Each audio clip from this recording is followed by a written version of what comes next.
কলেজের মধ্যেই এক ছাত্রীকে গণধর্ষণের অভিযোগ উঠল খাস কলকাতায়। এমনকি ভিডিও তুলে ভাইরাল করারও হুমকি দেওয়া হয়। কসবার ল কলেজের ঘটনায় তোলপাড় রাজ্য রাজনীতি। বুধবার ঘটনার পর কসবা থানায় অভিযোগ জানায় নির্যাতিতা তরুণী। বৃহস্পতিবারই মূল অভিযুক্ত সহ আরও দুজনকে গ্রেফতার করেছে পুলিশ। তাদের শুক্রবার আলিপুর আদালতে তোলা হলে মঙ্গলবার পর্যন্ত পুলিশ হেফাজতের নির্দেশ দিয়েছেন বিচারপতি। মূল অভিযুক্ত মনোজিৎ মিশ্র কলেজেরই প্রাক্তনী এবং অন্য দুই কলেজের ছাত্র বলে পুলিশ সূত্রে খবর। এই প্রসঙ্গে সরকারি এবং অভিযুক্তের আইনজীবী কি জানিয়েছেন শুনে নেব। কোর্ট পুরোটা শুনেছেন, আমরা যা মেডিকেল এভিডেন্স আছে সেটা কোর্টকে দেখিয়েছি। লানেট কোর্ট 1 জুলাই অবধি পুলিশ কাস্টাডি গ্রান্ট করেছেন।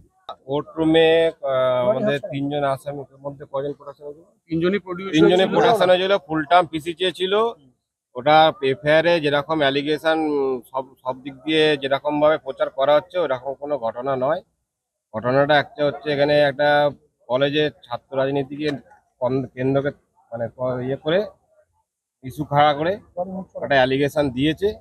এটা সাহেব বিচার করে মঙ্গলবার পর্যন্ত অভিযোগ 25 জুন বুধবার সন্ধ্যাবেলায় কলেজে ডাকা হয়েছিল ওই ছাত্রীকে। তারপরেই গণধর্ষণের ঘটনা ঘটে। কেন সন্ধ্যার পর কলেজ গেলেন ওই ছাত্রী? নিরাপত্তা রক্ষী থেকে কলেজ কর্তৃপক্ষ কোনো টের পেলেন না কেন? তৃণমূলের উদ্দেশ্যে এক্স হ্যান্ডেলে প্রশ্ন তুলেছেন বিজেপি নেতা অমিত মালব্য। মূল অভিযুক্ত মনোজিৎ মিশ্র শাসক দল ঘনিষ্ঠ বলেই জানা গিয়েছে। এই কলেজের তৃণমূল ছাত্র পরিষদের প্রাক্তন সভাপতিও ছিলেন তিনি। বর্তমানে গভর্নিং কাউন্সিলের সুপারিশে কলেজেরই কর্মী হিসেবে যোগ দিয়েছিলেন তিনি। আরজিকর ঘটনার 1 বছরের মাথায় ফের শিক্ষাক্ষেত্রে গণধর্ষণের ঘটনায় নিন্দার ঝড় উঠেছে বিভিন্ন মহলে। তবে এই ঘটনায় রাজ্য পুলিশ দ্রুত ব্যবস্থা নিয়েছে বলেই সাফাই গিয়েছেন শাসক দলের social media incharge Debangshu Bhattacharya. RG Kar কাণ্ডের ভয়াবহ স্মৃতি এখনো টাটকা রাজ্যবাসীর মনে।